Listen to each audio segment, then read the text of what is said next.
Okay, the methodology, and I promised I'll give you some pointers, some notes about the method.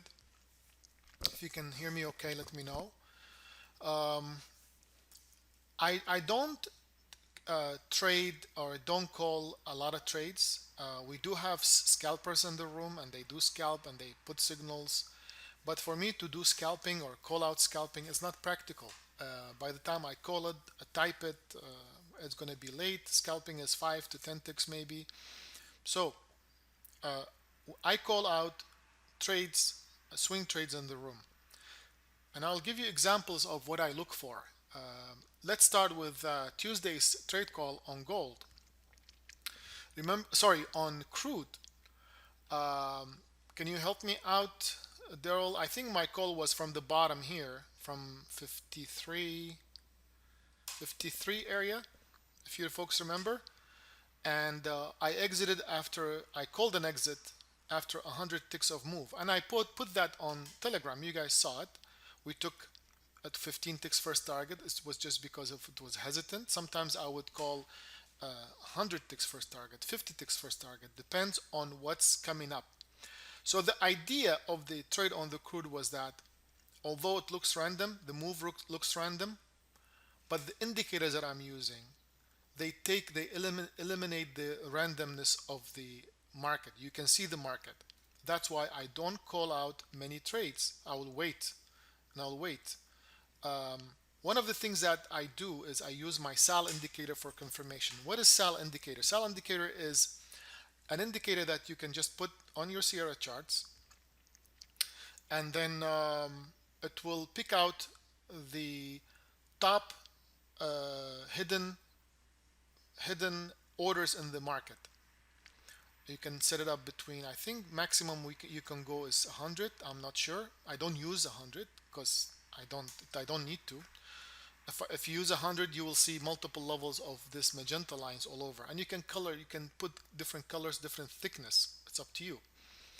So with time, I discovered this and I created this a long time ago, but with time I realized if I apply this indicator to the spot market and CFDs are derivatives of the, let's say, the regular market, futures market, but they are traded in the spot market. You don't have to trade them. You can just look at the charts. Maybe if you're in the States, you're not allowed to trade them anyway because they're not allowed in the States. But nothing will prevent you from getting the charts for those. So for example, the main reason why I called that trade long on crude was because of this line showed up.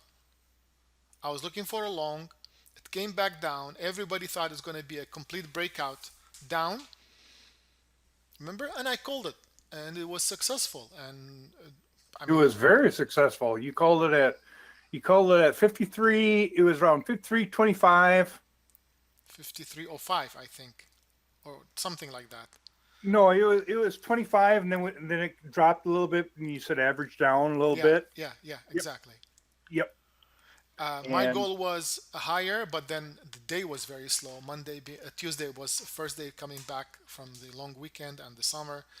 So I called it an exit. It was 130 ticks combined. Okay. Now, that being said, I do have other indicators that I use. We have the power lines. Of course, once you become a member, you will get them and you will be able to use them. But the main thing, folks, today is to talk about confirmation. Why do I need to take 10 trades or call out 10 trades with 50-50 taking my chances while I can wait for one good trade? And for example, and I'll give another example. I called out the crude short the second day after I called it long. I called it short and I said it's going to be a quick short against the trend. And it went in my favor a little bit, but it did not touch my first target. And then I called an exit early. The stop loss was very small, right? Very small stop loss. So yes, when you have a big swing, you make 200-300 ticks, and then if you get stopped out on a different trade, your stops are small. Why? Because you're waiting for confirmation. Okay, so even on this is US oil, this is CFD, this is not the crude. All right, look at the bottom, UK oil, Brent. Look at the entry, same thing. Okay, and today's example is a good example. Today on gold, I kept saying gold is going to go long. Gold is going to go long. I'm waiting for gold to go long. I gave you different levels. Gold long, gold long. Now I didn't call it long, but I said I'm waiting for confirmation. Please let me know if you heard me saying I'm waiting for confirmation. And not only I said it, but also it's on Telegram. Telegram, I kept saying I'm waiting for confirmation. The main thing for me is confirmation. Okay, I see the support. I see the gold. As you see gold here. Now to show confirmation. See, looking at GC long at this area, waiting for confirmation. Confirmation is key. Why is key? Because trading is as hard as is. Most people lose trades and lose money because they are anxious to trade. They don't have any way of confirming the trades. So they take trades according to their education. They don't know their stop loss. They don't know the risk behind it. This gold today, 15, what was it? I said it was almost guaranteed 1544. Remember? This morning, 9 a.m. when I opened the room, it was almost guaranteed that this would go up. But I kept saying, I'm not going to take this trade. I'm not going to call it because I don't know the risk behind it. No confirmation. Then finally, folks, the market came back down fast. And look what it gave me on gold. If you look at gold, this is the gold. Okay. This is the gold futures. It dipped down.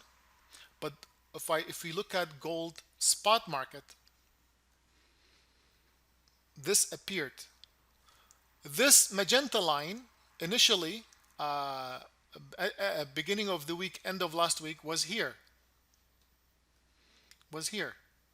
It bounced from it, and today, because I don't know, maybe we had news, negotiation, China, whatever, it dipped and it became as a traction.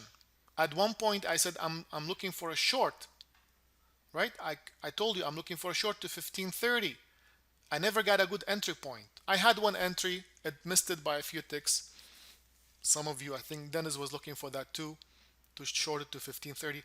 But 1530 broke easily and it came to this exact level here. Here, it was a confirmation. This was your confirmation. And I called it. Unfortunately, it was too fast, but I called it. And if you see, I called it. If you look at the time, gold, here, GC is long now. See, confirm. Looking for entries between 1518 and 1516. And if you look at the futures market, it came to 1515, and I thought, and I missed the bottom. I was just on a quick break, but when I came, it was just going up from here. It was slowly going up. So I thought it's going to come back retracement to 1518, but for anybody took it, it went up about 70 ticks in favor. Now it's up 50, 60 ticks in your favor, right? So bottom line, folks, confirmation is key. Confirmation is key. And you see, I'm also using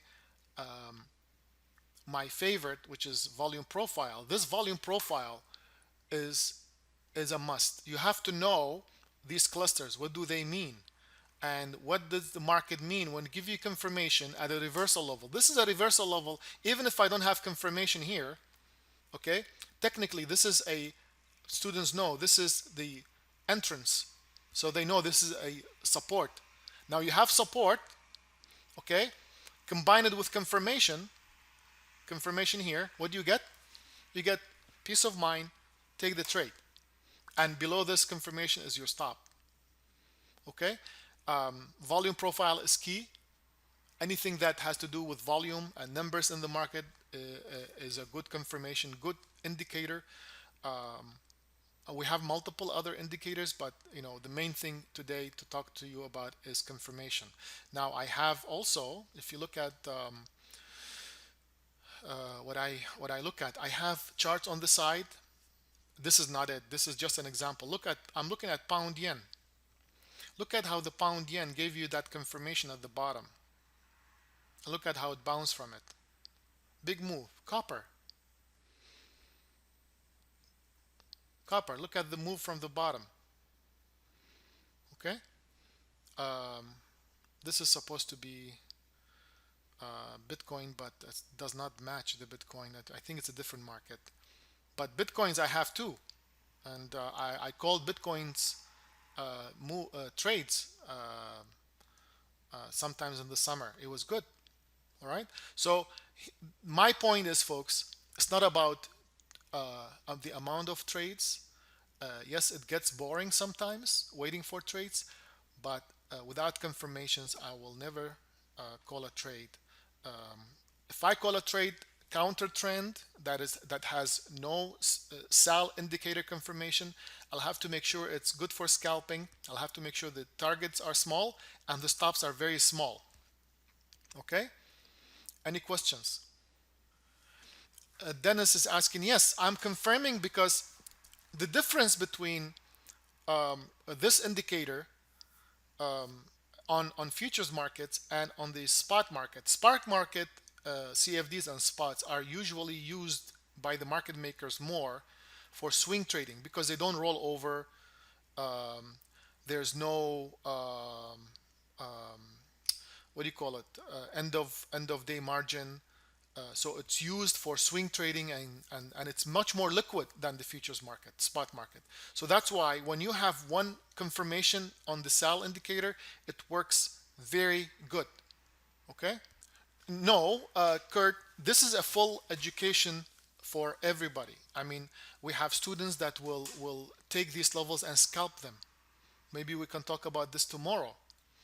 Scalping is important for those who start with small accounts. They want to scalp, they don't have the patience, and you can build yourself up. We have many scalpers in the market, and they will use volume profile with these levels, and they will scalp them. And one of our main members, Brad, he scalps using these levels. And if you see his levels that he calls on Nasdaq, I leave the Nasdaq purposely with these multiple levels on it. You will see he's matching these levels. Okay. For swing trades, yes, sometimes a swing trade is a swing trade, but the difference is whether you want to take it with 100 ticks risk or I want to take it with 15 ticks risk. That's the main reason why a successful trader would be successful. They would wait for a small amount and a small risk, and they will wait for confirmations, right? The gold was long. I said the gold is going to go long today, but how far down it's going to come before it goes long, I don't know. There was a big chance that I would have missed it from the main level, which was 1543, 1544. Okay, I would have missed it if I had gone up. And you took it with the yes, because I said if it comes back down, take it. With the retracement, your stop loss is still at 1512 for now, but I think if you're in it, you should move it to 1516, 1517 for a less risk on the runner. Okay. And you see, gold is already 100 ticks if you got it from around 18 or 19 or 20. Even if you remember, if you follow the system, you should have been in it from 15, 16 area. And you see how logical it is to catch 500, 600, 1,000 ticks a month by waiting for these swings. Now, my first target that I called out, if you were in it, was 1525.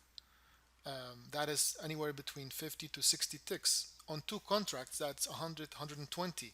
And it's already now up over 100. So that's 220. That's in one trade. And it's going more. I'm expecting it to go more. I'm expecting it to go past 1540 level, 1538 and 1540, past that. Okay? So it's really not hard if you wait. Patience is key. Now I am not counting this trade in my favor. I'm not counting it as an official trade. I cannot put it on my recaps or my results simply because I missed the bottom. As I said, I was on a short break. I went to grab my tea. I didn't expect it to come down this fast, but it did.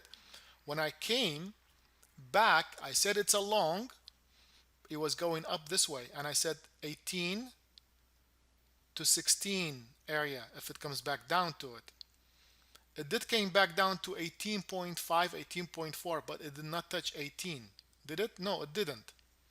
So you and I know it did not touch 18 at least. Otherwise, this would have been already first target out and already counting more. So it's not about me counting the trades. It's about you seeing exactly what happened and how easy it is if you're patient enough. But again, it doesn't feel good when you don't count the trade in your favor, right? The weekly chart, this bump was not there on the weekly chart. It created now because of the volume. And this is the futures contract, okay? This is not CFD. This is futures. Look at the bump that happened here. And I just called the gold a re-entry. If anybody took it, good for you. And I said it's going to be this level here for another entry. So Ricardo, you're in it. Nice. Keep it. You have a stop loss. I don't know what's your entry. Oh, you're okay, David. You got 10 ticks. Nice. But move your stop losses to the if you took profits to below your entry right here, 1526, 1527 area to protect the runner because if it comes to 1524, it might accelerate down to the previous entry. Once we go a little bit higher, look at the continuations that we have. Nothing is stopping the gold. If we go just above, I would say 1530 again. I don't think there's a stoppage for this gold. It's going to continue up.